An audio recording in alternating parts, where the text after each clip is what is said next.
Thank you so much, everybody, for joining us this morning. We appreciate you waking up bright and early after your evenings in Nashville.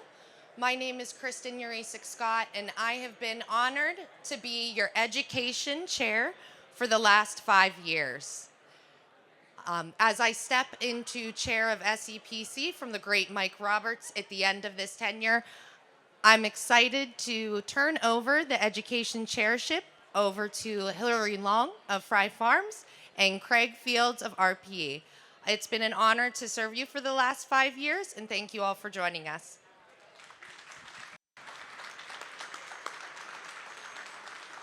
Thank you, Kristen. I would like to start by thanking our volunteer committee who was here extra early this morning. Patrick Kelly, Leah Patterson, Leona Neal, John Shriver, Jessica Press, Nick Georgantis, Zanelle Hoff, Matt Aronson, and last but definitely not least, Harold Pavarenta. And I'd also like to thank our education session sponsors, CMI Orchards, Coast Tropical, Harvest Sensations, New Lime Co. And then our refreshment area sponsors, Desbury, WP Produce, and Little Leaf Farms. Thank you.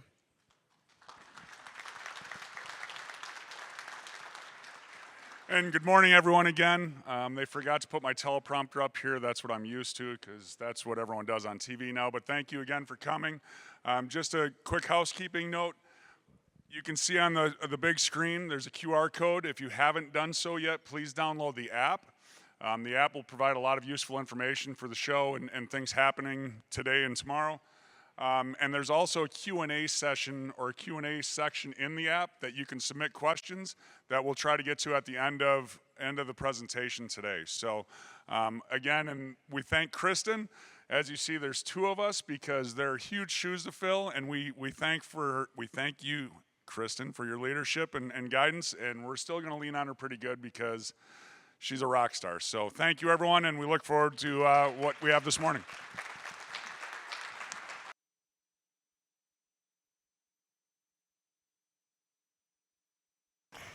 Well, good morning, everybody. Mic on, very good.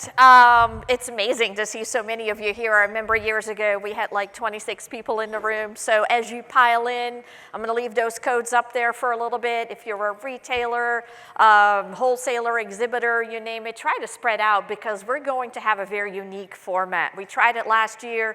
We had wild success, and we figured we continue to do that. That means I'm going to be talking for about 10 minutes for each of these sections here behind me. And in between those sections, you guys get to be your own panel. So with everybody around the table, you have a chance to discuss the results. Because how often does it happen that you sit in the audience and you hear something and you just want to lean over to that person next to you and discuss those results? So this format, you actually will be able to. As always, I'm not going to read this entire text, but as always, just keep in mind we are a group of produce professionals from every link of the supply chain. So make sure that when you have these discussions, you keep the SEPC antitrust statement in mind. So what's new? Year 4 already, can you believe it? So what's new is, in essence, a consumer survey. But what we do in it, Pamela, where are you? There you are. Before we put the survey together, I go through 365 days of press releases. In case you're wondering why your history and your archive file all of a sudden blew up, that was me. I go through all the different areas, what was new, what innovation, who has launched some new kind of product, and that's what we use to have consumers look into the future a little bit to try to understand where our industry might move. So more than 1,600 consumers chimed in, and of course we make sure they are a representative of the produce shopper, which is not always exactly the same as the nationwide sample, but we really want to make sure that the sample reflects those who spend the dollars in our world. We also break it down, of course, by the generations, because we know that the dollars for Gen Z and millennials are starting to gear up. So their opinions and how they look at our world is going to become more important.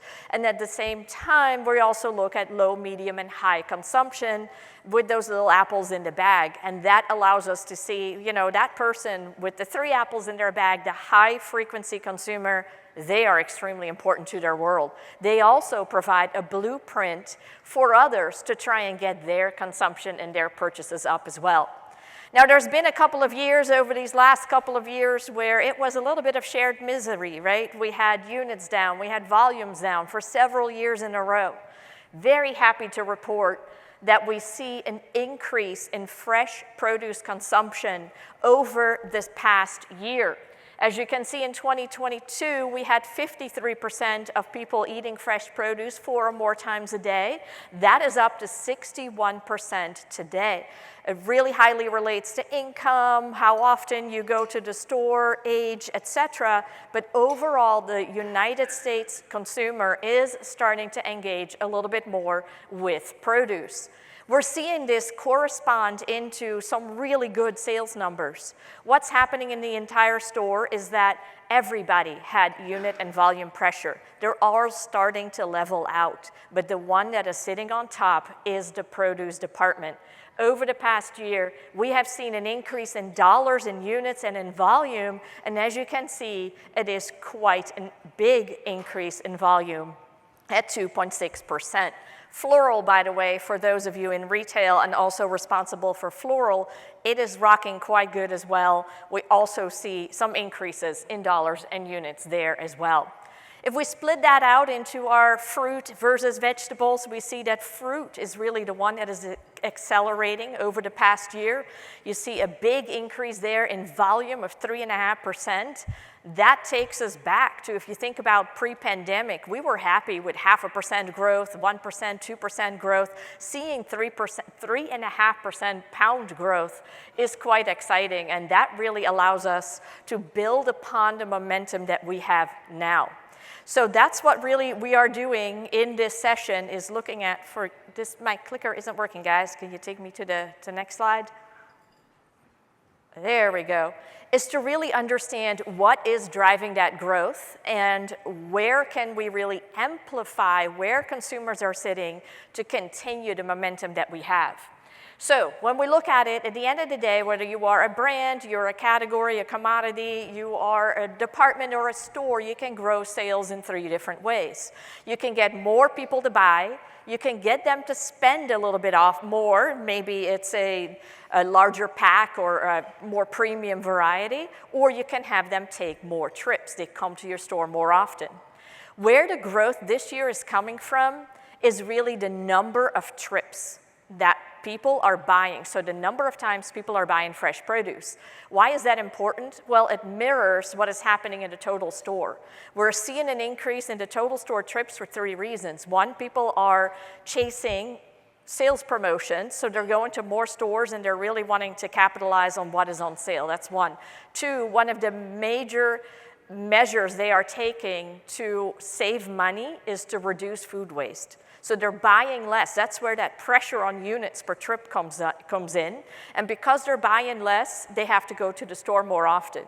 There is no department that can capitalize on that better than the produce department, because we all know the eyes decide, and if we're able to bring produce out of the department into other areas of the store, I think we can take even better advantage of all those people coming into the store more often. And that really takes me to our poster right here about our 4 areas to win more hearts and carts, as we are calling it. So we're going to go through each one of these areas, and then in between the areas, you guys get to do a discussion. So let's talk first about the big elephant in the room, dollars and cents. As we know, affordability has really become incredibly important, probably to you as a consumer as well, and without a doubt, you are seeing it in your stores and for your brands out there as well. Consumers simply say life is expensive. And it doesn't matter whether it is eating out at a restaurant where 76% of consumers feel that prices are higher, or grocery prices, 80% believe they're higher. and fresh produce prices as well. Is that reality? Actually, no, because we haven't seen quite the inflation that we have over the last couple of years. In fact, many produce commodities are actually cheaper now than they were last year, but it is really that cumulative impact of life's expenses that has people feeling this way. If you think about it, if you're a consumer, you don't think about, well, what was the price last month versus now? You think about how much money do I have from my paycheck and how many days do I have left to make it to the next paycheck? And that's really where a lot of that pressure comes from. Here are some videos from consumers commenting on grocery prices. Okay, you guys take me to it?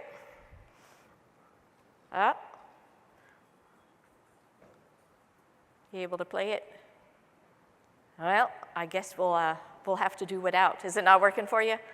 No? All right. I seem to have an issue with videos these days. All right, so let's look at the next one. Restaurant trips continue to lag 2019 levels. So what we're seeing is consumers are looking to fix or figure out how to match their budget to their life's expenses every single day. One of the main ways in which they are doing this is by eating out a little bit less. And that's how they're balancing their budget, and that's why right now we're seeing a lot of the dollars come into retail. We asked shoppers, well, give us an example of the types of restaurants that you eat at a little bit less right now. As you can see, McDonald's is a big one. That's simply because it has such a big footprint in the United States and a lot of visits. But if you just look at some of the smaller ones, you see that it's anything from sit-down restaurant and steakhouses to burgers to pizza. Any which meal is on that list. And that is actually a really important clue for us because many of these consumers are looking to recreate those meals at home. So it's not always that steak meal that they're looking to recreate. It might just be the pizza or a burger or something like that. So keep that in mind as you're working with consumers to recreate those restaurant trips.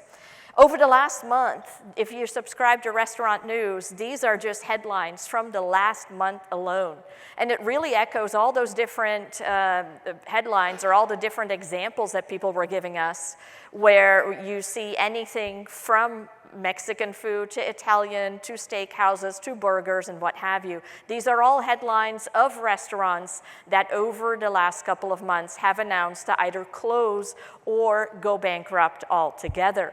In response, we also see a lot of restaurants announcing that they are focusing now on value. The best one of example is probably the $5 McDonald's meal deal that they just announced they're going to extend. But you see just restaurants of all different ways saying that they're going to focus on value. Big clue for those of you in retail, it is all about value, which isn't always the lowest price. It is just the best combination of the quality and the price that people are looking for. But that doesn't mean we're out of the woods in retail. There is still a lot of money-saving measures in retail as well. And that might be I focus on just buying what I need. I mentioned that earlier, which is why they're in the store more often. I might switch brands if I see something that's a little bit cheaper. But I also might buy something different in terms of the kind of how much that I'm buying. So it really ends up shifting a whole lot of dollars more so than during times where there isn't as much financial pressure. And that's why we're seeing these unexpected commodities sometimes popping in to become big sellers when there is a good crop, the price is right, and we have a lot more flexibility to move people around. Where people are buying produce is also rapidly changing. 44% say that they are now buying some or all produce in a different store. I overlaid that with their Circana data where they track exactly where people spent their dollars, and that's what you see in that table over there. If you compare the dollar distribution of produce sales in 2019 compared to 2024, you see that the channels that are winning are indeed, in the consumer's eyes, the value-focused channels. It is your mass supercenter, your club stores, but also online. That's where we see some of the growth. Formats that have lost a little bit of business include that traditional grocery store as well as the specialty and health and specialty stores, so really those organic type of formats. What's happening in response? Loyalty. We all are trying to get as much of the dollar as a brand or as a retailer or as a food service. So you're seeing a lot of loyalty schemes come back up. Now, we're always all struggling with how do I put that? Do I say it was $7.99 normally, $5.99 now? Like, what is the way in which consumers want to see what their loyalty reward really is? And there's definitely one clear winner in that regard.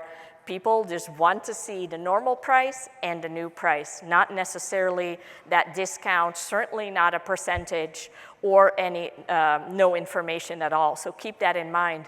We also ask consumers, would you like certain brands? Like maybe you always buy the same salad kit. Would you like that salad kit to have some kind of loyalty program? 87% of consumers said, ooh, yeah, that would be awesome. So that might be a way to lock in the dollar, and we're seeing some of the meat brands actually starting to do that, like Certified Angus Beef right here as an example. We also try to understand, you know what, if money were no issue, maybe once the economy gets a little bit better, would you change your behavior, or is this just something that you think this is a pattern that you're going to stick with? Well, it does turn out that indeed that dollars and cents that we're talking about has a lot of impact, because 79% of people say, you know what, if money were no issue, I would indeed buy more fresh produce than I do now. I would focus a little bit more on nutrition, which is going to be a whole other topic. I maybe would buy some more organic or eat out a little bit more. What that means is there is more change in our future, because hopefully the economy will recover, people will close that gap between inflation and their paychecks, and that means we're going to continue to see a bunch more change. We don't need to wait, though. That's the beauty. This, to me, is one of the most important slides of the deck. When we say to consumers, you know what, are there times when you're splurging a little bit more? 93% of consumers said absolutely. If I think something is a little bit healthier for me, now keep that in mind. Consumers already believe fresh produce is the best thing they can do for their bodies, and yet they say, if I believe there's a little bit more of a healthier choice, I'm willing to spend a little bit more. So we're going to talk about that as a whole separate topic. Special occasions, when I'm entertaining, when I'm doing a get-together, there is many, many reasons. So we're going to look at some of those in more detail. We said, what are some fruit or vegetable example that you only buy or tend to mostly buy during a special occasion? The good old pineapple, watermelons, cranberries, strawberries. If you look at this list and you're in retail, you probably see the exact ones that have that big seasonal spike. So people do realize that there are items that they tend to only buy during certain occasions. There's huge opportunity to try and get people to buy that item during other parts of the years as well. But let's first talk about optimizing that holiday occasion. We asked consumers, what do you think of us putting together a holiday set for you? Like, let's just say we're getting ready for Thanksgiving. What if we put together those Brussels sprouts, the greens, beans, the yams, the potatoes, all these items? People love this idea. 88% are somewhat or very interested. They also love the idea of meal bundles, where we create a special price for all those items in a holiday set. We also asked retailers about it, because we also know there's always that operational challenge, right? To pull it all together, tear up your department, making it look different. But 84% of retailers said it is absolutely worth the effort to create holiday sets. So that can be a really interesting one for way to go. So what's the gain? I decided to just slap some numbers on here with the example of sweet potatoes. As you can see, if you take the 52 weeks of the year, there's really 2 weeks where they spike really, really big. This is volume sales. And then a tiny little spike right around Easter, tiny little spike a little bit further in the year. So 16% of Americans purchase sweet potatoes, times 131 million households, times an average purchase of $3.82. So my whole math was, what if we can get those same exact people to buy it one more time? We could add $80 million in sweet potato sales if we can recreate an occasion where people buy sweet potatoes some other time of the year. Say that that even works for half the households or a quarter of the households, but still we're able to take those seasonal powerhouses and move them into another part of the year. We see that holiday sets can help cement the sales among the current buyers, but also inspire a whole new engagement because you're walking by, you're realizing that, oh yeah, I should grab those mushrooms or I should grab the Brussels sprouts. So a great way to optimize the basket, but also inspire that new engagement. Keep in mind, in store, absolutely, but this is even more easily done online, where you can pull items, or your IT department can pull items together and make it look like the holiday set, much like you do in store, where it becomes really easy for people to grab all the different items. Produce events then, they are loved as well. 90% believe that, that could be interesting. Ooh, yeah, that sounds really, really good. Here, retailers are a little less optimistic compared to holiday sets. 46% said, well, they could be worth the effort, but it all depends. It's a lot of work. But think about indoor farmers markets, Citrus Fest. Those might be those exact occasions where retailers and where consumers all of a sudden become engaged with a category or buy that one extra time if you think back to our levers of growth. Here's some really fun examples. Of course, we've all heard about Watermelon Day and those kinds of things, but there's hot chilies, there is the Paralympics, all these different occasions that we could tie in throughout the year. Here is Central Market really blowing out the Hot Chili Fest and making that look amazing for the consumers to just impossible to walk by it. There is always something to celebrate. Here are other examples of, for instance, Chinese New Year or back to school. Many retailers have given up on back to school, but it remains an incredibly important start of the year where you can set routines for the whole rest of the year. Then, of course, there's Summerween. Let's see if that one works. There we go. So this is a lady who went ultraviolet. Is it not working, guys? I will have to voice it over. It's a TikTok that went very, very viral, and we saw a person saying, you know what, I love Halloween, I'm not going to wait for it. You can take watermelons, pineapples, cut those up, and she really just reinvented Halloween into the summer season earlier on. Oh, there it goes. So she's basically having Halloween in the middle of summer, just really pulling in all the different food groups. Imagine executing this with all your colleagues across the store, really. Movie night, there is your watermelon cut like a pumpkin. So some great opportunities there to completely move the needle. Having some fun with whatever is happening in society. The Barbie movie, bakery jumped on that pretty big. Everybody had cocktails too. The solar eclipse, everybody who was in that path of the solar eclipse, the bakery had tremendous fun with it. One of the best examples is really the new Deadpool and Wolverine movie where Heinz, I don't know if you guys seen the commercial of it, but they continue to flash in the mustard and the ketchup over Wolverine and Deadpool. So of course, ever since I thought that reminded me of Peppers as well. It's been on my brain, so I love shared misery. Hopefully now when you see Wolverine and Deadpool, you can't unsee it either. But your turn. Hopefully you had a lot of good statistics here. Talk to the folks at your table. We threw some questions up there just in case they might help you get a discussion started. We'll give you 10 minutes and then I'll go through the next section. So have fun.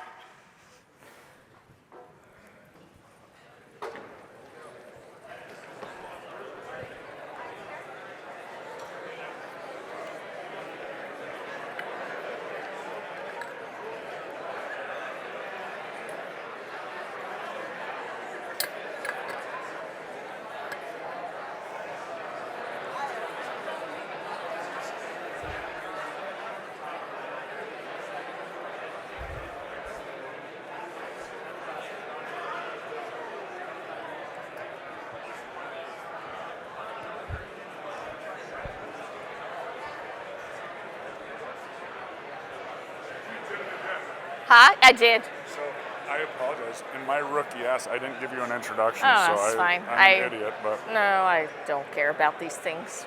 everyone knows you. There you go. It's not a big deal. But no. And I need to find a good angle where you don't see empty tables. I know. So I did from the back corner, Oh, good. and It's it packed. looked, yeah, it is. I was worried for a little bit. Like when we were sitting here, like 23 minutes after, I'm like, but no, this is great. But then it's like, shit.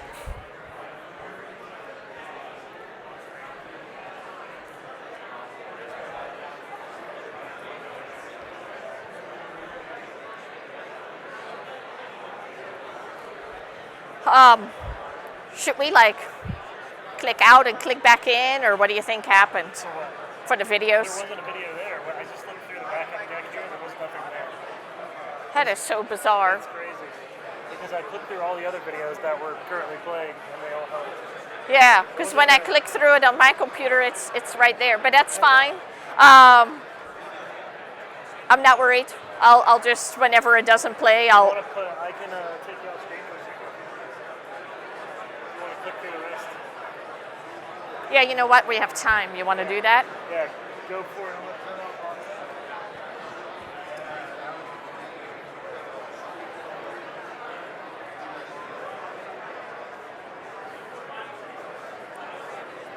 There we go.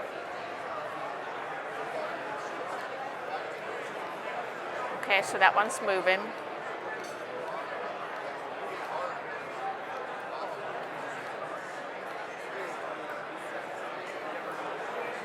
That one's moving, good. That one's working. That one's working. Yeah, I think it was just that one. Yeah, because when you and Adam were sitting right there, I'm running through them. It's like there's, Right, yeah, no, yes. yeah. And I even rifled through and looked at the notes, and there was no notes that was referencing a video. Yeah, I don't ever make, that's not a bad idea. Should I just put in the speaker notes when there's a video? Okay. Yeah, because I don't really write any notes. That's a good idea. Your presentation's fascinating. Good, I'm a thank you. consumer. You're like, I recognize myself in this. And because of this organization, I made good friends with all the produce people Right. at my Publix. So they're always, Oh, good. oh yeah. I live in Lakeland, so Okay, there I'm you a go. public Well, I love shopper my too. Publix. I live over in Orlando. Yep. But that's me. I make short little trips to the grocery store. My favorite department, of course, is the produce department. Well, good. And meat. All right, no, Not so this much is anymore awesome. Like I used to, Yeah, that's, but I've become more healthy. well, meat's healthy Oh, too. Yeah. So now we need to go back, right? Okay, yeah, so, where were That's- you? 14, 13? Well, you've got to. Oh, no, I'm a ways in. We can take it all the way to the next slide, which is improving upon perfection. So, oh no, you can go way down. Down? Yeah, I go fast. Go down, No. down. Well, I mean further into the deck. Yeah. You'll see like the little people chair. There you Oh, go. yeah, there we That's go. it. Yep. And then that is 30, so 30, enter, and we're there. We're there, and then I'll let you do all your cables. Is this mine or is this yours? No, That's that- my backup. Yeah. Got it. That was the one you had on tape. Yeah. Well, there's no telling.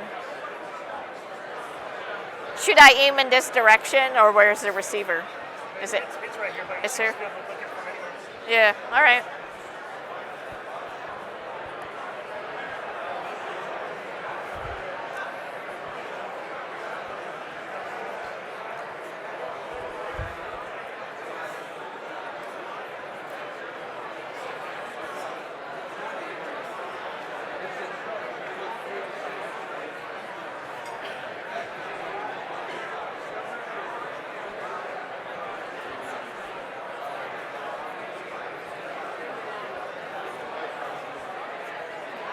Anne Marie, we tried telling people to split up and look at my group.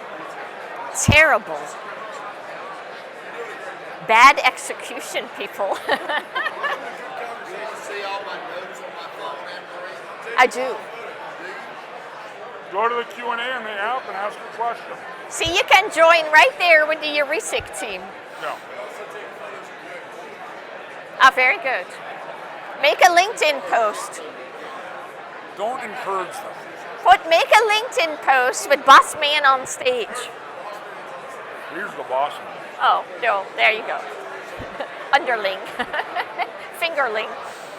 Right? We're at 3:41. I go to what, 903? I think it was, yeah. 902-ish. Yep. Yeah, 903, yep. Yep.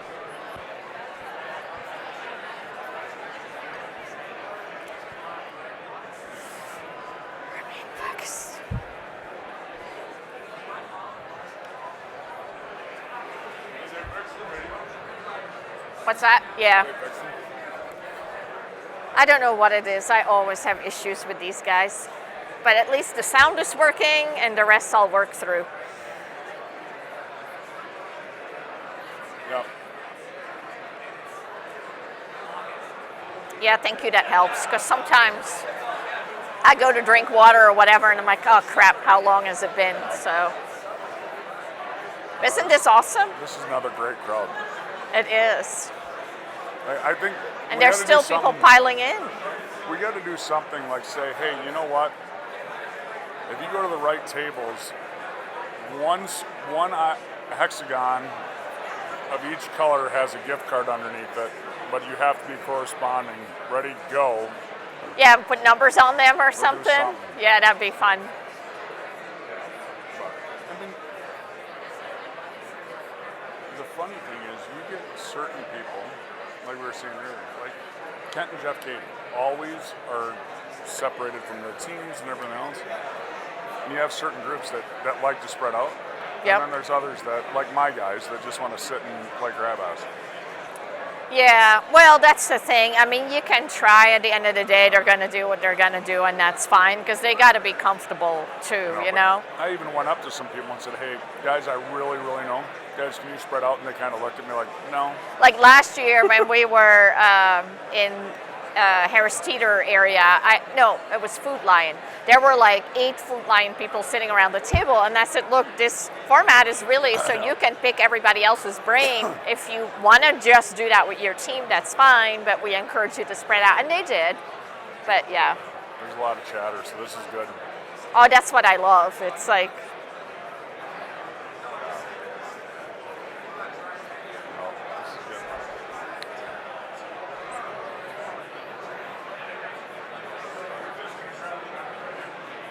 yeah. They haven't kicked over the right presentation, let me. Did ya? Do you want to kick the presentation back up on the screen? Run the right slide right now. There you go. Awesome. 1 minute.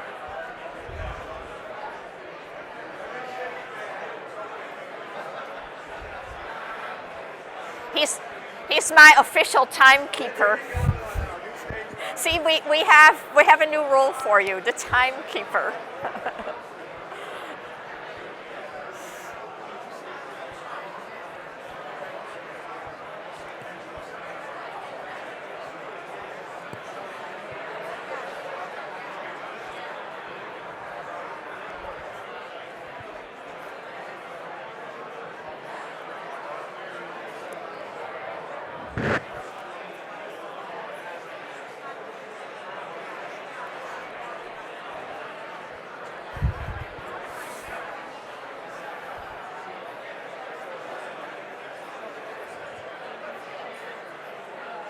Good? All right. All right, everybody. I really hate interrupting what sounds like an amazing conversation, but I promise you my next section is going to be a lot shorter, and then it is right back to the discussion. So we're going to look in our next section at improving upon perfection. We call it that because we all know nature is best. But we in the industry do know that there's a couple of ways in which we can make produce even better and with it get our sales up and running. What we're seeing in virtually every category, and produce is one of them, is that there is always 3 differences between those that are light consumers, in other words, they just piddle in our category, and those who are heavy consumers and tend to buy a lot of fruit and vegetables. The 3 differences are A, the variety purchased. So what does that mean? If you think about the massive produce department and all the different commodities the produce department represents and all of you represent, an average consumer buys 18 different items per year. That's it. So think about the opportunity to bring people into something new that they have never bought before. That automatically starts moving the levers of growth. Two, the way that they are managing that item, let's just say onions or potatoes. Another big difference between a light consumer and a heavy consumer is the different ways in which they prepare it, as well as the different meal occasions for which they use that particular item. So those really are three massive clues for us to A, introduce people to a new item, or getting them to buy it more often because they're now using it in a new meal occasion or for a new way of preparing that particular item. That's why I'm a big fan of this particular effort.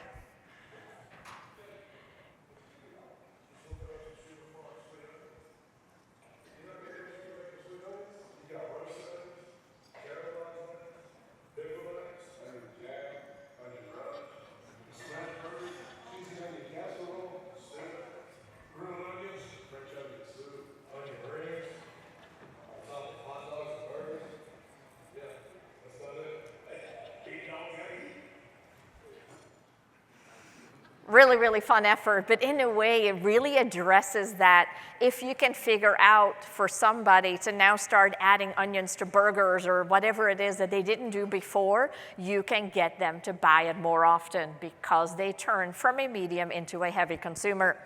How about convenience? For the last couple of years, we saw that, convenience was as important as it always was, but something had to give when inflation is sitting at 14%, and convenience was really the one where people were just putting a little bit less effort there. They were re-putting out their cutting boards and knives, and they were starting to do a little bit more of their own prep. We also saw value-added sales not do as well over the last couple of years as it had been during the years leading up to the pandemic.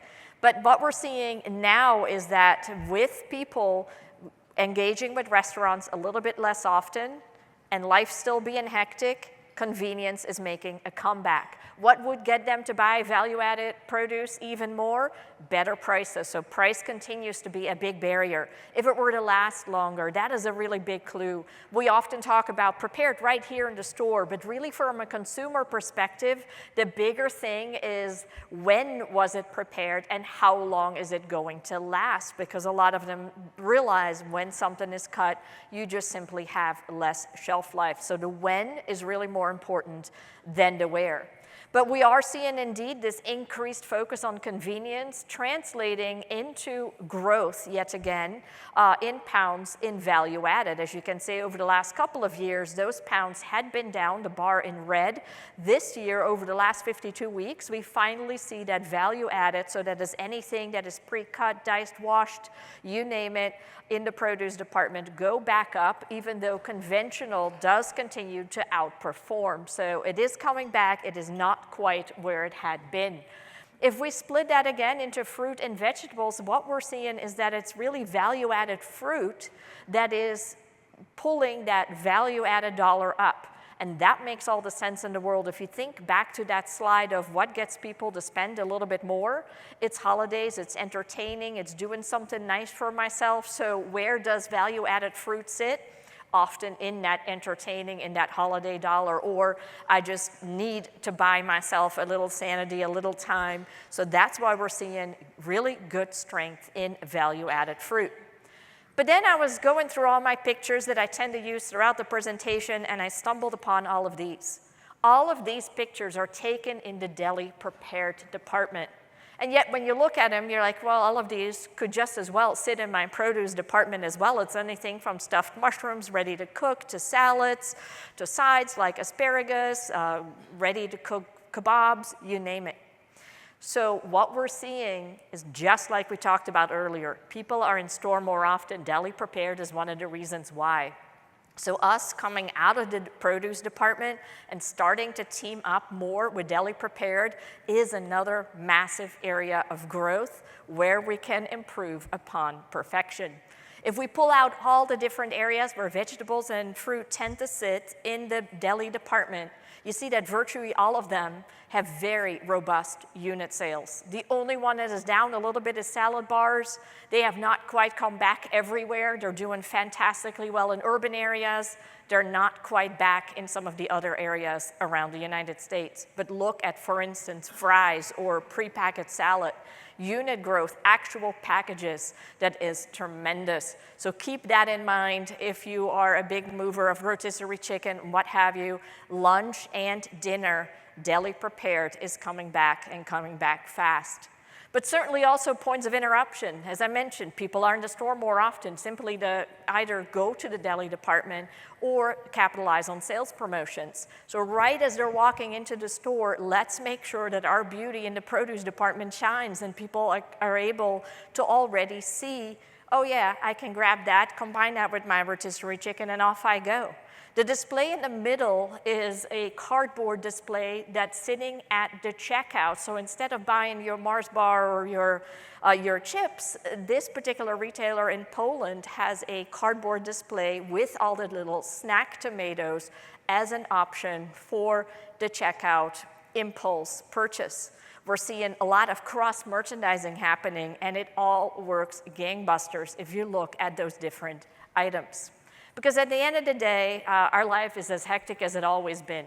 And we're all always trying to make something different. The more people cook at home, the more they start looking at, you know, what can I make today so I don't serve my family the same old meal or myself the same old meal all the time. If you look across the entire United States, you see a lot of sources like, well, I look at what friends and family make, routine meals, websites, YouTube, but really this is one of the questions where the overall nationwide numbers barely matter. Because if you look at Gen Z, it is about YouTube, Instagram, and TikTok. If you look at boomers, it's about routine meals and recipe websites. So it really depends on who is the buyer of your product or who is the audience at your store to see where there is the best way to engage. But this is why I mentioned earlier, really looking at the results through the lens of generations makes a lot of sense. Because what we have an opportunity to do is to close the gap between inspiration and purchase. A lot of people say, well, it's nice and dandy to look at a TikTok recipe or to go on Instagram and see that, but at the end of the day, how much better would it be if we can simply see a recipe and then add all the items to cart? There's a huge interest in that, especially among the younger consumers as well as those who buy online.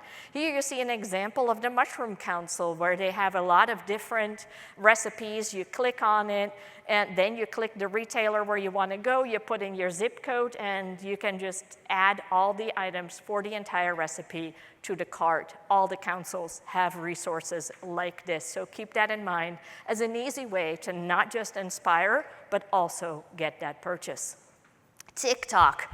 You know, we've all heard of the crazy TikToks that especially younger people engage with quite a bit. 22% of consumers altogether frequently do TikTok food challenges or hacks, and then you add that 54% sometimes. And you know what? It's moving the needle. Here's this guy right here.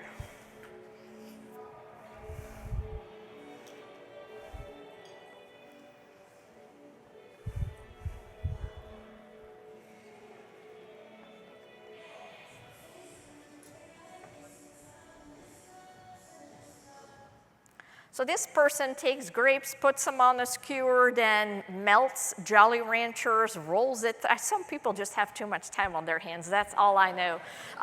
But the more viral this goes, and then you freeze them, look at the pounds in grapes. Now, pounds are dealing with good prices, there's a big crop and all of that, but it can move the needle.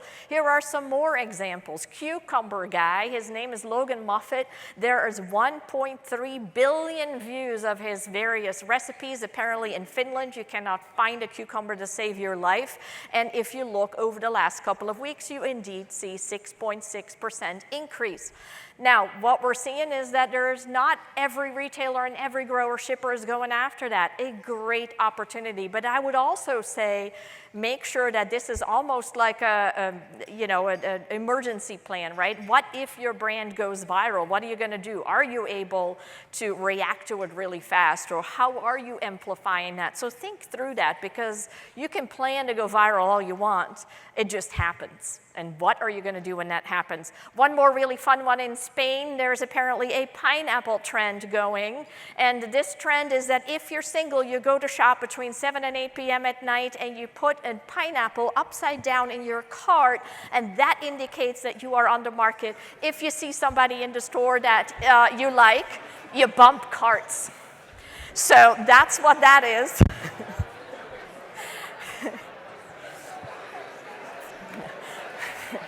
We just need to make sure that's not the only thing we talk about when we go back to our discussions. And by the way, there's a huge side roll for legumes and lettuce. If you have legumes and lettuce in your cart, that means you're looking for a more casual encounter. So if you're on your phone right now, I'm going to assume that you're searching what are legumes, so don't be on your phone. But yeah, there is a lot of trends out there that are moving the needle. Here's Pineapple Guy.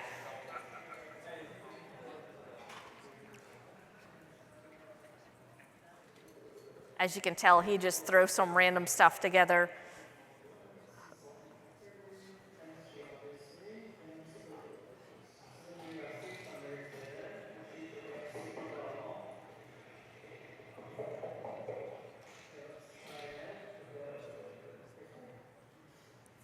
$1.5 billion views, stuff like this just astounds me. So you're watching somebody eat and make these recipes, but it works and it moves the needle.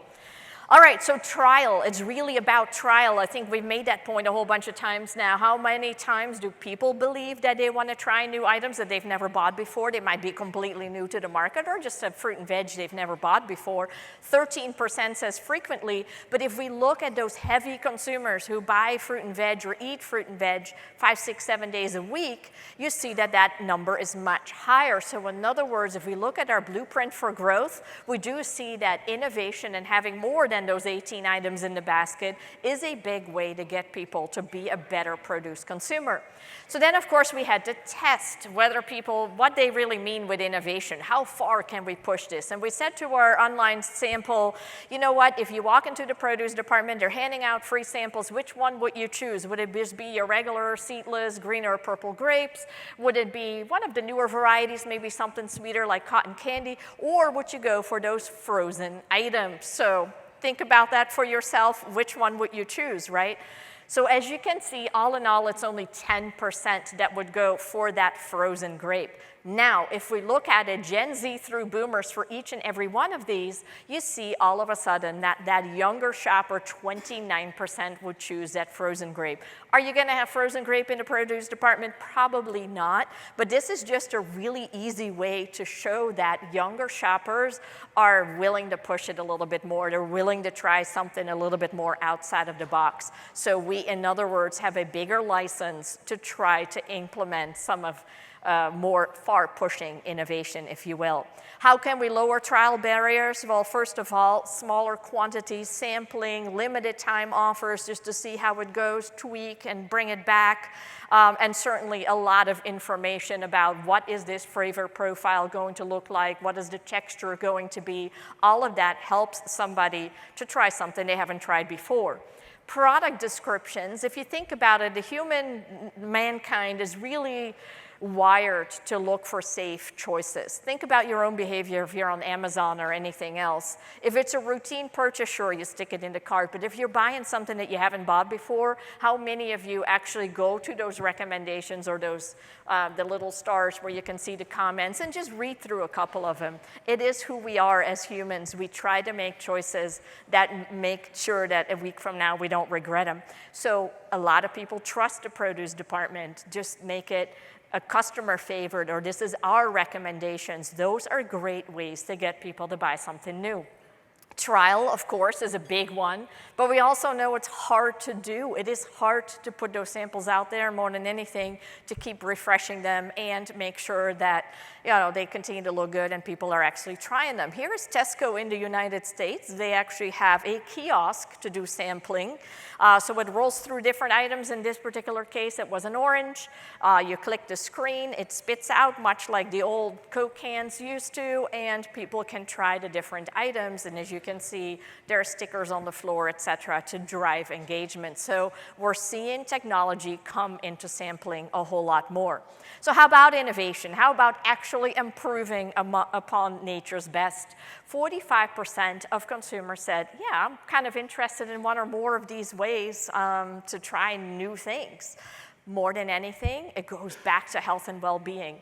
How good would it be if I have extra vitamin C in my orange, or I have vitamin D in my mushrooms, whatever it might be, in a different eating experience? And I would say that's something that we already see out in the marketplace, because if you look at the growth in grapes or apples, it's been a lot of those more crispier, right, where the texture is a little bit different, different sizes, easier to prepare. So a lot of these things is all about making sure that the experience is as good as it can be, because we all know if somebody likes what they bought, they're going to buy it again. So how about something totally new? What if it involves a GMO modification? 34% said, you know what, I don't really need to know about it. That's where official people are for, and if they tell me that it's safe to eat, then I'm fine, don't need to know. 66% do want to know, and that number is a little bit higher among those who eat fresh produce a lot. Where do they want to find any sort of GMO information? On the package. Now, that does not surprise me. On the package is always the answer when you ask a consumer. So it's really how do you figure out that very limited real estate, but this is information the consumers are looking for. So back over to you, have a discussion, and just make sure you don't just talk about the pineapple. Have fun.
It's funny though, isn't it?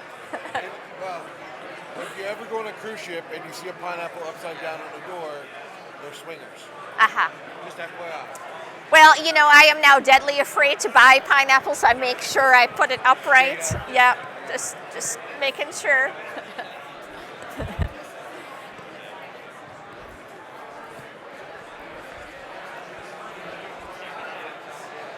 If you want to join other tables, there's space. Oh, they just got it. That's what I should be doing.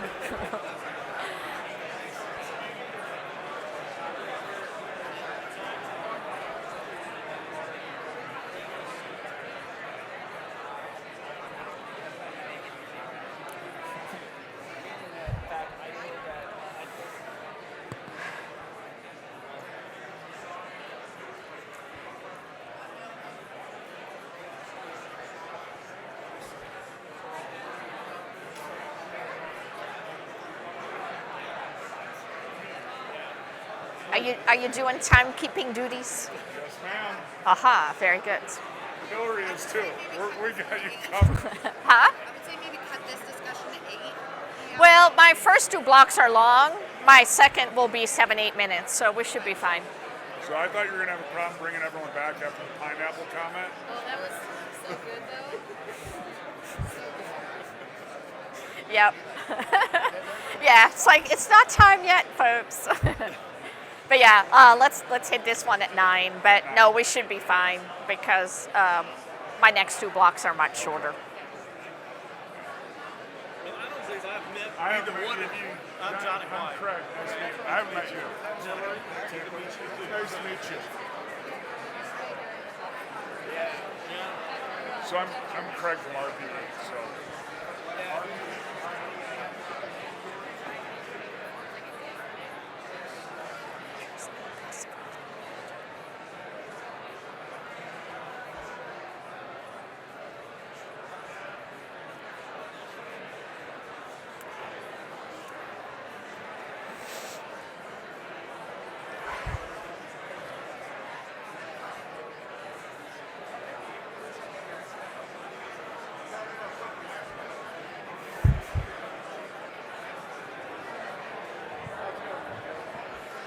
It's awesome. Check it out. How much it filled out from a few minutes before.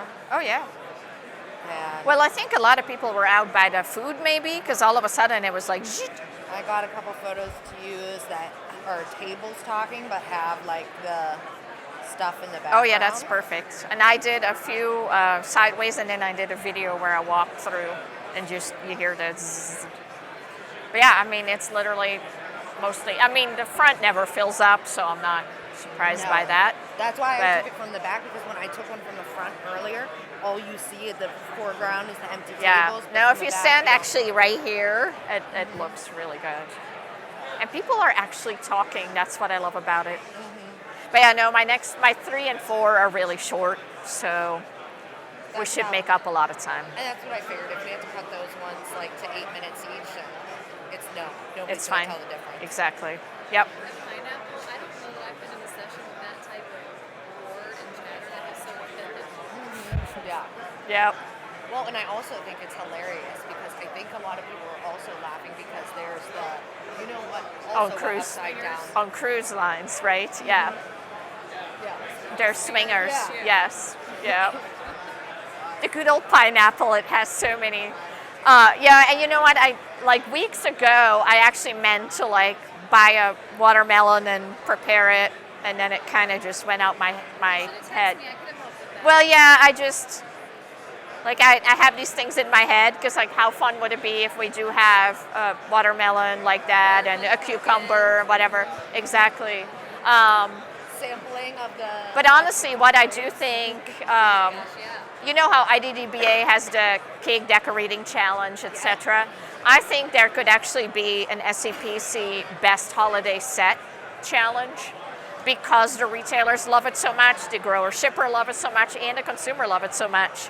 And just me alone, I walk through and I'm like, oh yeah, I should get fresh cranberries, all right? And if it's not in that set, I don't think about it. So it really does work, but That's a great idea too, kind of connect the two shows and have a what's new contest. Because- during the holidays, since because Thanksgiving and Christmas is in between, and who can show the biggest sales lift or the best, most beautiful display, whatever it is, and we, give something. something. In Orlando.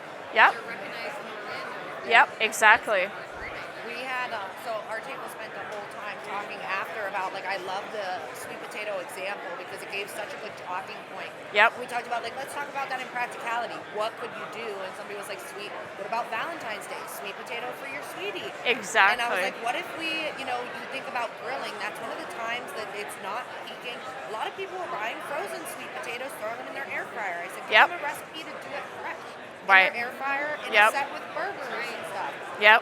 No, 100%. I wanted to ask you, so whenever the video went out, What are we on time-wise?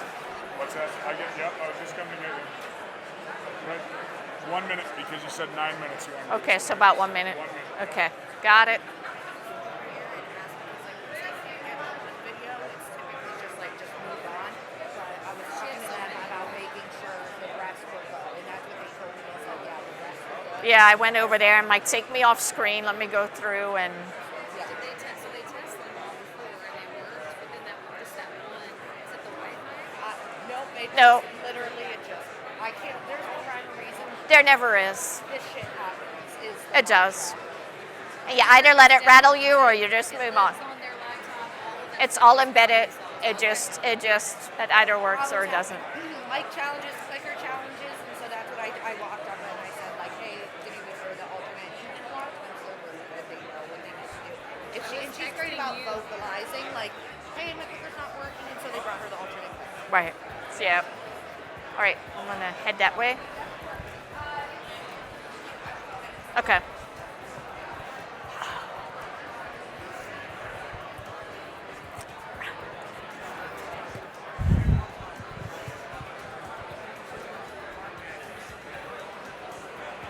All right, time for our next section. I really hate to break up this discussion, but my next section is going to be really short, so you guys will be going at it here very soon.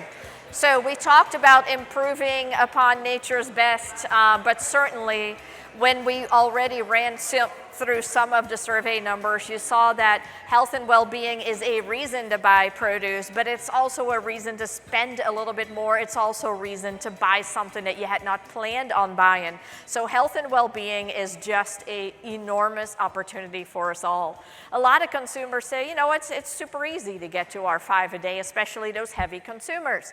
But there's also many people who, A, don't even know what the right amount of produce is, or they say, you know what, it is a challenge. So what we see oftentimes retailers do at the beginning of the year, they have all these different signages playing into people starting new diets. But then throughout the year, we kind of get away from that and we forget to remind people about the importance of including fresh fruit and veg in the diet. So continuing to do this, continuing to remind people about it, especially parents, that's opportunity number one. But this slide is incredibly important. 7 in 10 consumers say that they are buying fruit and vegetables, certain kinds, for certain benefits. The number one example they always give is, well, I'll buy an orange for vitamin C and immunity. But what you're seeing is that some of that old knowledge of I buy spinach for this or plums for that or bananas, what have you, it's going by the wayside a little bit. There's a lot more boomers who frequently buy items for certain specific nutritional benefits than Gen Z. So that is an area of opportunity where we need to bring back those common wisdoms of what are you buying a certain item for, in addition to simply loving it. So surround sounding our message, because yet again, when we ask people, where do you go for information about what is the nutrition, what is the health benefit, you see that if you were to add these up, you're sitting far more than 100%. In other words, people kind of look all over the place. If you think about the fact that Gen Z is far less knowledgeable, their number one platform is YouTube and TikTok, so check this guy out.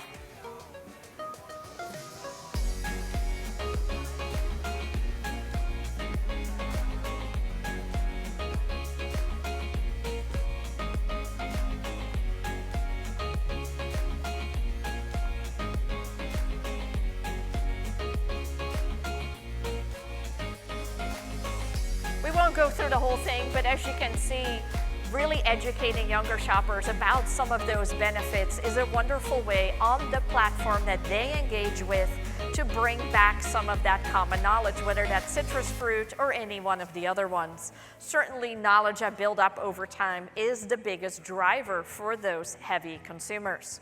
Well, how about AI? Because we all know we're allowed to say certain things on package, we're not allowed to say certain things on package. So here I just said to AI, like, hey, what are the benefits of fruit and veg? What are the nutritions? What have you?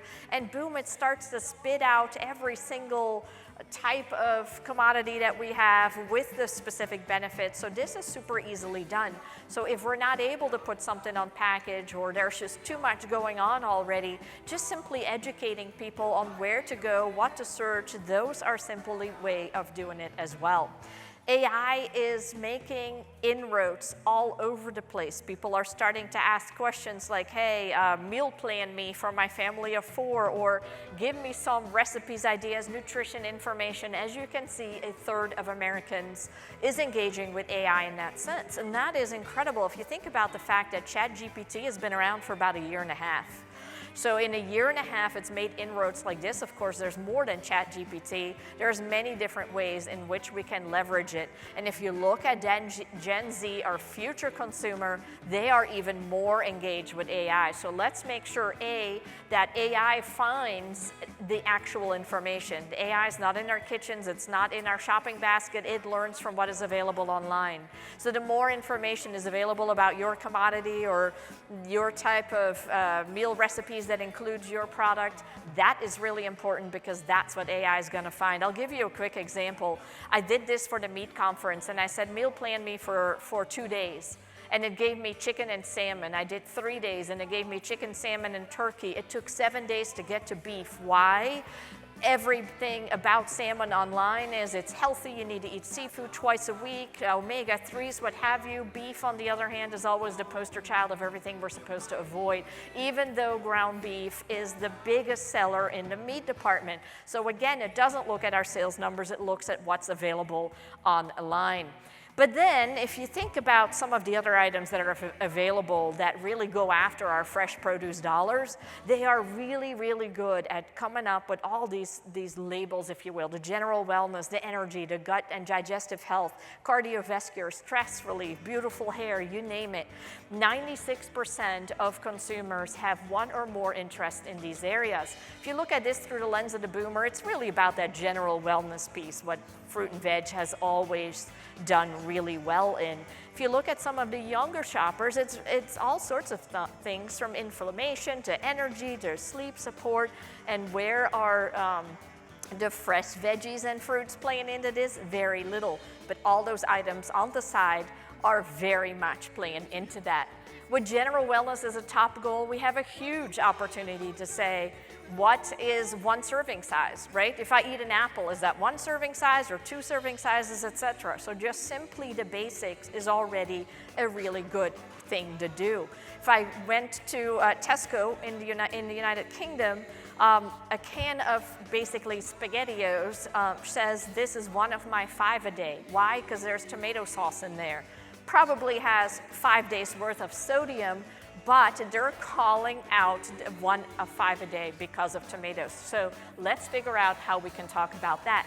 Connecting the nutrient to the benefit. I've been preaching that for a while. A lot of people know what vitamin C is for, but do they know what vitamin D, vitamin B, or all these other wonderful things that produce includes, what is it for? So we ask consumers, how would you like to put it on the package? Is it simply, hey, it's a good source of vitamin C, it contains X grams or milligrams or what have you of vitamin C? No, people want you to connect the content with the benefit. Bell peppers are a good source of vitamin C to boost immunity, exactly like a lot of the beverages are doing. So let's look at that competitive landscape for a minute. Whenever we're in our produce department, who do we consider our competition? Frozen and canned, right? Those are the 3 areas that we typically think about. But these days, people are starting to drink their produce, slurp their produce, take it in the form of supplements a whole lot more. So a lot of numbers on the chart. All you need to do is squeeze your eyes a little bit and look where the green is sitting. Green meaning it's over-indexing. Gen Z and millennials are way over-indexing for everything that isn't fresh produce. They're over-indexing for smoothies, for bars, for squeeze pouches, for shots, etc., because it's an easy and convenient way to get the nutrients delivered by fresh fruit and veggies. So the question is, how are they marketing? Well, they are very much marketing that nutrition component with the benefit. So that is a huge lesson for us, because there's endless innovations in these aisles, and these supplements are often not limited to what they can put on the package. So you see, for instance, mushrooms popping up in anything from cookies to coffee. You see these slurp pouches. You see half the snack aisles being, whether it is cauliflower or butternut squash and what have you. Lots and lots of innovation using some component of fruit and veg in it. So are they impacting our sales? Sure they are. We're seeing that these veggie bars or supplements, what have you, 60% said, yeah, some replacement of what I would eat, or it helps to get to that daily amount. 20% said, absolutely, it has an impact to get to my daily amount, for a combined total of 80%. And again, younger consumers believe that this is a very easy way to get to your 5 a day.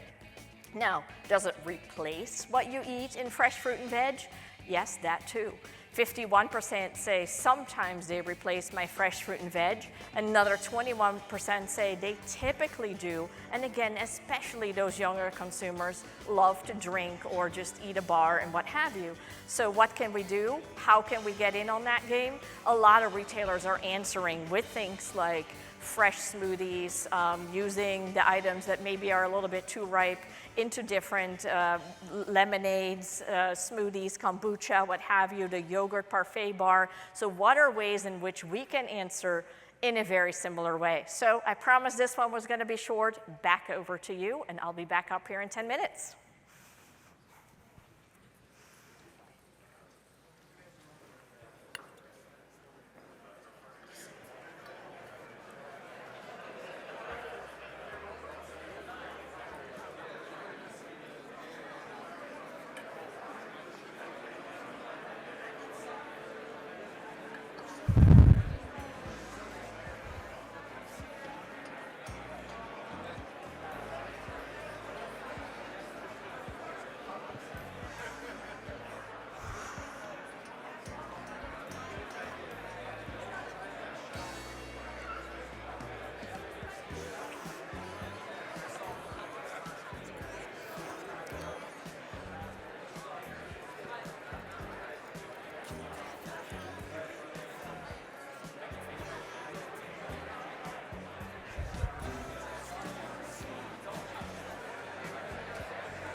Oh, you're not playing by the rules. Kristen's going to yell at you. we were having some good conversations. Oh, good, we good. We had a small group. All the world's rock. Well, very good. The World presentation's peace. been great so far. It's fun to have, just be able to chat for a little bit, Yeah, not absolutely. just having to listen for that the whole time. What jacket is Tim No, wearing? we were all checking our email as you saw, but no, I thought this last section was interesting because I have to admit that I'm a convenience person when it comes to the produce. I do my smoothie every single morning. Exactly. So fresh does lose me on that kind of stuff because I go all frozen for that, obviously. True, yeah. Besides banana, I do the fresh banana. Do you? Yeah. I just get the mixed pack where it's all in there and I go. just dump a yogurt and then dump Picky. fruit. I hate those seeds in the raspberries Oh, and blackberries. yeah. And So I get my strawberries by themselves. yeah. No, it's true. I was just in Whole Foods. I was going backpacking this past weekend and was looking at all the different fruit bars and ended up getting like a mango and a pineapple bar. Like It's the incredible. It jerkies, says it right they are on super there. Interesting. Like, I don't like the texture I of don't those either. though. I didn't either. They like It- stick to your teeth Yeah, and they I don't. I'm like, how can I get fruit on this backpacking trip? I tried that and I was like, I'll just go no fruit for a day or two. Yeah, exactly. Can't be carrying apples. No, and there's a few of the bars that are okay, but most of them get very, especially if you take them hiking, they get warm and they're just super sticky. Yeah, they're not my favorite. But the added conveniences are nice. Oh yeah. And then the little immunity shots, and they're like $4 or $5, and I'm like, they're so expensive, but I they like those sell. Too, but yeah, Well, there you go. You can get those. Well, no, actually, most of them you need to refrigerate, so you couldn't bring those either. Yeah, you couldn't know. No. That's like the only time I get those shots is when I like go to like the local juice bar, you know. Right, Like right. I'll splurge every so often. I'm like, okay, someone else can make my smoothie today. See, I'll so do the number shot. one reason to spend a little bit more is health and well-being. Something that's healthier for me. Here you go, your juice bar. All right, let me see when I'm supposed to go back up there.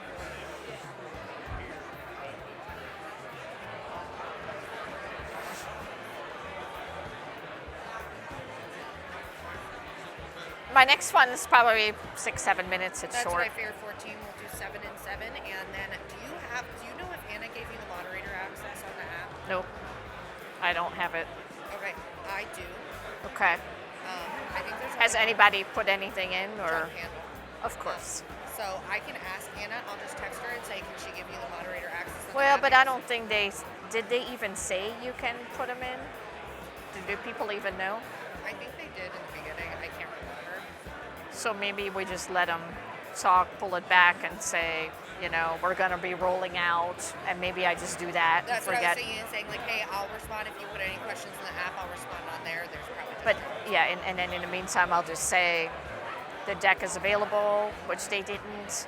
The deck is available on the SEPC YouTube channel. yeah, you'll see the session on the YouTube channel, and we'll deliver the full deck. Full deck. To all attendees. Yep, and feel free to email me, share your pictures, share your stories on LinkedIn, and we're gonna, Yeah, and you can just say we decided to cut the Q&A at the end to allow you guys. I more don't talking even think time. anybody knows it's here. They had the discussion. Craig goes, oh, I completely forgot to introduce you. And I had to laugh because the two of them were literally figuring out what to say ahead of time, and neither one realized this. I'm like, I'm not going to say anything because the only way they will learn is if they fail.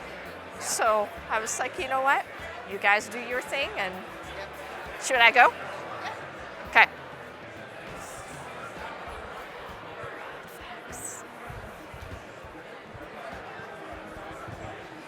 All right, folks, last section. It's going to be a very quick one as well. So, fancy title for sustainability.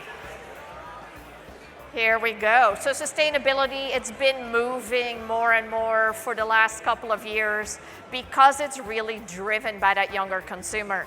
Certainly, Gen X and Boomers care about the planet and about the world around us as well, but more than anything, they just assume that farmers take care of the land. They assume that we're all working on limited food waste, but it's really something where the younger generation want to see a little bit more proof in the pudding.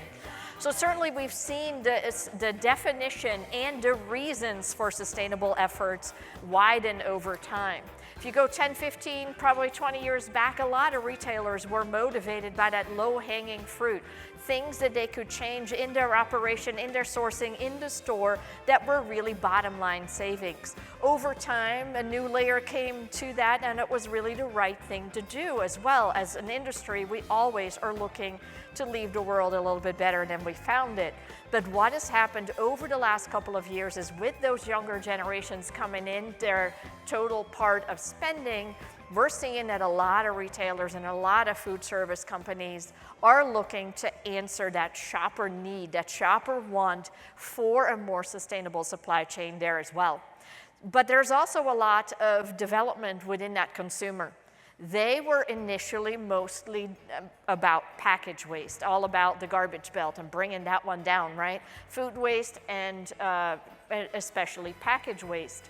Then it moved a little bit more into a social aspect as well to make sure that everybody had access to fresh fruit and vegetables, all communities around the United States. But what we are seeing in the last couple of years with the inflation is that there's a whole new angle to food waste, and that is that of a simply cannot afford to waste the food that I'm buying. So a whole new financial angle there as well.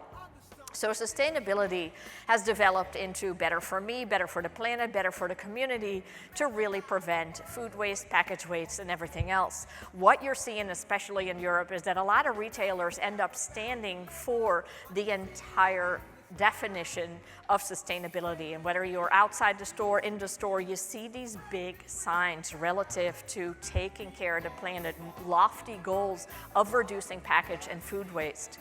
So we were curious, a lot of you on the supplier side of things put out big reports, retailers as well, with your goals, with your progress. Are consumers also interested in that? Well, 47% of consumers say, well, I'm not personally going to read these things, but I do expect my retailer or my food service partner to buy that. In other words, they see the retailer as the first line of defense. There's a quarter who would actually read those types of reports, and then about 11% who simply say, no, that's not for me. What we're seeing again in Europe, who's ahead of this in our sense, is that retailers have signage in the store. We do business with farms that we trust. In other words, we have vetted them for you, very much like that 47% of consumers. But where do they want to learn? We see that 88% of consumers want to learn a little bit more about where their fruit and vegetables are coming from, who made it, who grew it, where does it come from, etc. Where do they want to learn about it? As I mentioned earlier, it's always the package label, always, of course, the place where we have limited real estate. But there is also a backup, and that is the website from the retailer, the website from the brand, signage in the store. So this might be an area where you leverage your social media, you turn out those signs, and you really start to educate and engage with people. Waste continues to be an issue for a lot of consumers. Now, we saw those numbers go down a little bit for the simple reason that people are buying produce more often. So they're actually already sort of mitigating for food waste at home by changing the way they purchase fruit and vegetables. But still, we see that especially fruit, 29% say fruit going bad before I eat it is a big issue. Vegetables, 27%, very, very close.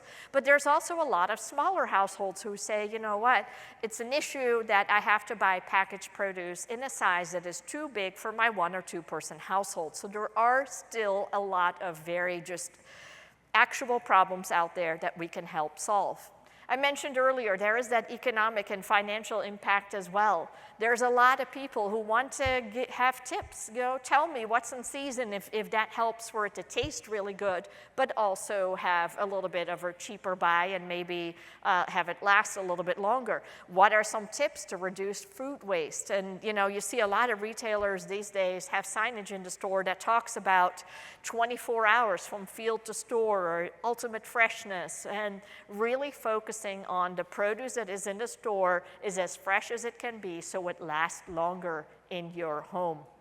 There's a lot of tips, especially in the European retailers. Good to know type of things, like if you were to have bought too many grapes, you can throw them in the freezer, or if you have a batch of onions, you can prepare them all, put them in little portions in your freezer. Or what are other ways in which you can maybe use overripe items to make a chutney, a big dish in the United Kingdom, or testing ripeness. So in other words, tips, technology, all of this comes in to reduce food waste. Upcycling is another one that we wanted to test with our consumers, and we said, okay, what if the blueberries in the produce department are starting to get a little bit ripe? Would you want the bakery department in your store to take those and maybe make blueberry muffins? Well, 10% said, I prefer you use quality premium ingredient because now my muffin might go bad faster. 34% said could be good. 56% said I would highly encourage it. Many of you already do this type of thing. If you're able to take credit for it, you make a consumer feel just a little bit better to shop at your store. Preventing food waste, here's some great examples, again, out of international markets. There is a picture here from an Australian retailer that just talks about how you can put a little piece of paper towel inside a spinach bag to absorb the moisture and the spinach lasts longer. A little saving that makes a big difference. So preventing food waste ideas. How about food service and if there is items in the store or at restaurants as well, would you want to be able to have an app and see if you can buy that at a discount so that it doesn't go to waste, it's actually still purchased. Again, 50% believe this is a great idea. But we do have to talk about it as well. Many of these things we're already doing in the store, but we're kind of doing them behind our closed doors. One of the biggest initiatives by Albert Heijn in the Netherlands has been to take the crown of pineapples. Here's pineapples again. But they have signage in the store, on their social media. They have press releases. They have a little tag everywhere you look that says, because we take the crown off the pineapple, we can now fit 5,000 more in a shipping container. That means it's 30% less in CO2 emissions. Apparently, they can be reused, replanted, and it somehow stays fresh longer. They really tell the story of, yes, it looks different than how you've always bought these pineapples, but here's why, and don't you feel great about this effort? There's many examples of that across different fruit and veggies as to why people might all of a sudden see different packaging or something in a different format, but to make them feel good about it, that definitely helps that adoption curve. We'd also saw tell me about what is in season. Some retailers do that really well. Not only do you say, when is the watermelon at the best eating experience, but maybe have charts out there to show what is in season, what is now a good price, and by the way, when it's in season, it tastes amazingly good. But also, if you have the opposite, maybe your shelf is half empty because it isn't the season, communicate to shoppers about that as well and give them suggestions to maybe say, hey, if you were here for strawberries, why about you try some of these other items in return? Package waste, like I said, that was really the origin of sustainability in fresh fruit and vegetables. People realize that there is a need for packaging, of course, when you're buying a salad kit or something like that. So they absolutely understand that there is a functional need, but at the same time, we see quite a few consumers also wanting us to focus on packaging that is environmentally sound as well. So there is definitely a balance there. Again, this is an opportunity if you're changing. For example, this is a European retailer. They changed from the traditional mushroom till to these little bags. Looks different. Do people like that? What they do is on the shelf, on the package, they communicate how much less plastic this is, helping that adoption curve. Are people willing to pay a little bit extra? Retailers say, well, maybe if we talk about it. Grower shipper says, maybe if we talk about it. And that is pretty much what the consumer says as well. So having to do these kinds of innovations hand in hand with the education, that's what's going to make the difference in the years going forward. Here you see some examples. In the store, constantly showing signage on the package or on the actual sign, educating people about the lesser amount of plastic or the number of pieces of plastic that are removed, having something packaged for the planet, etc. constantly being in people's face about it. Packaging is probably the thing that is closest to people in terms of the angle of sustainability. But we also know that consumers oftentimes don't know what we know. So we tested one. Last year we did regenerative agriculture and 40% got it dead wrong. This year we tested what is a fruit or vegetable carbon footprint. Yet again, 40% got it dead wrong. 60% indeed talked about the greenhouse gases, but as you can see, 23% thought that it was about the amount of carbon dioxide that the plant or the veg absorbs during its growing period. 17% thought that apparently it wasn't carbon but carbs, and picked that. So here's an example of net carbon beef, hearing consumers talk about this.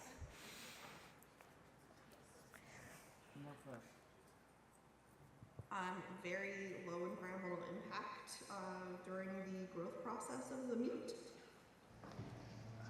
I have no idea. If I can stop and think about it for a minute, I'm done. I would assume that they're buying some sort of CO2 offset credits to be able to put a label on their package. Net carbon? I thought it was net carb. No, net carbon. Net carbon zero beef, meaning you didn't feed them anything but grass.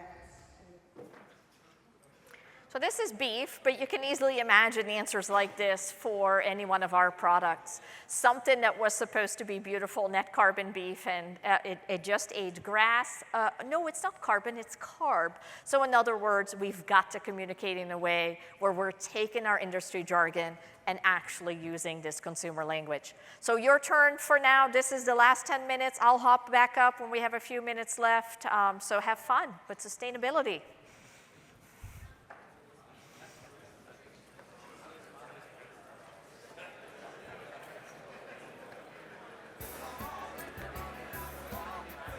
Okay. All right, got it. Okay.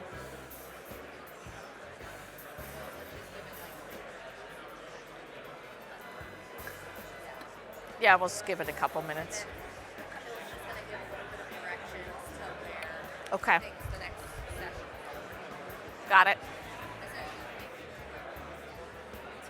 Remind of the retail grower shipper, like 360 supply chain view. This was the first time we did that, maybe something like that, just to remind them.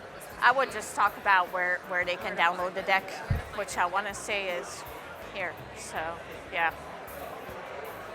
I mean, honestly, if they're sitting here, I would just give it a couple minutes. Yeah. Yeah. If they're still sitting. Right. Yep.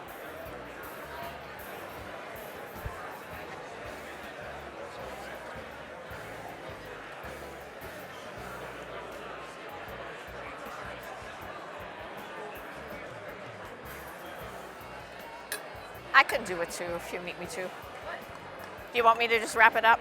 No, we'll give it a minute or two. Like you said, if there was a flood of people standing up and leaving, I would say let's just go ahead and wrap it up. You get the whole room to laugh about something you said. Means the wrong person. Oh, absolutely. I always look who's on their phone. Nobody's on their phone. The only reason why they grab their phone is to take pictures. So that's always good. Huh? I missed the whole belt loop this morning. Oh, I always do that too. Yeah. The one in the back. Yeah.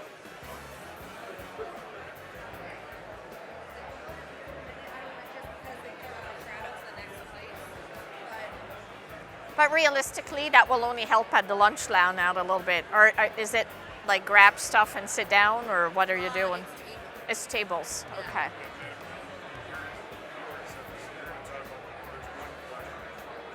I wouldn't worry about that. You're now a moderator in there, so you can just open the app and answer the Okay, question. got it. I already texted Anna and she took care of that. Okay. It's John. I'll just joke around and say, John, of course, the one question had to come from you. We'll talk in person. So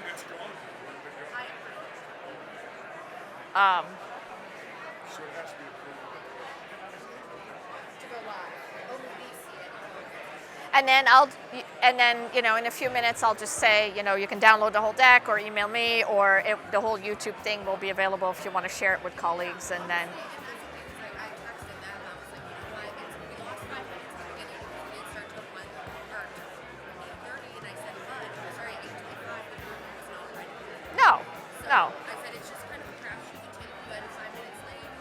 it's fine.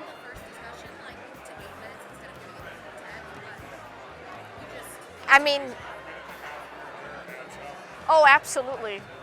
And we always talk about that, because what we had planned is to actually, for you guys be up here early and to me actually start. Exactly. So you guys didn't start till 5 minutes, so there's 10 minutes right there, because we were gonna start at 8:25, we started at 8:35, so there's 10.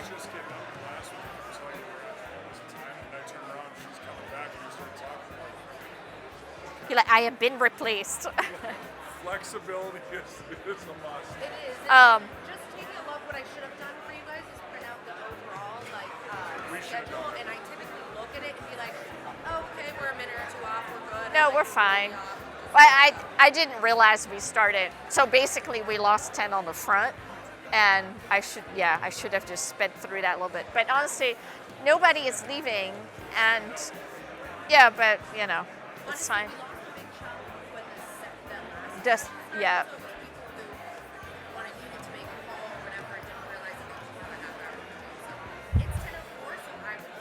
Okay, and then directions. That's going to be Hillary. Okay.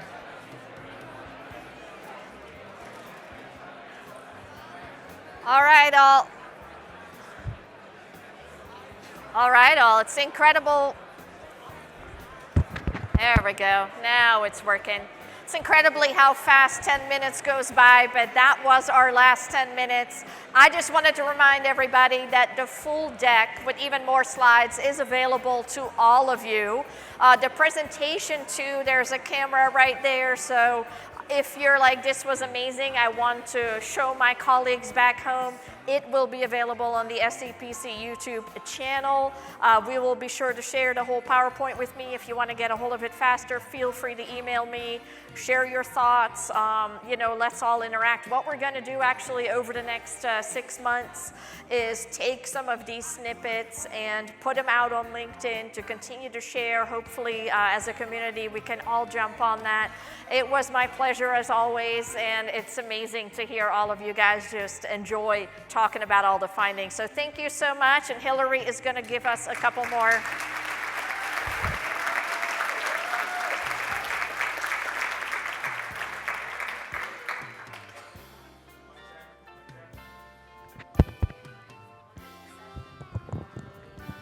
You're not working. There we go.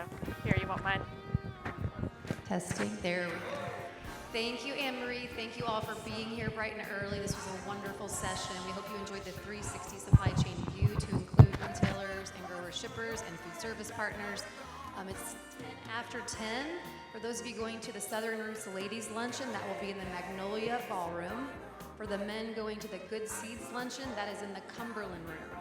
And to help you all out, that is far. So you're gonna go past the Fuse restaurant, past the Tennessee Ballroom, almost like you're leaving the building to get to the Cumberland Room. So you're welcome. Enjoy your day. Thank you.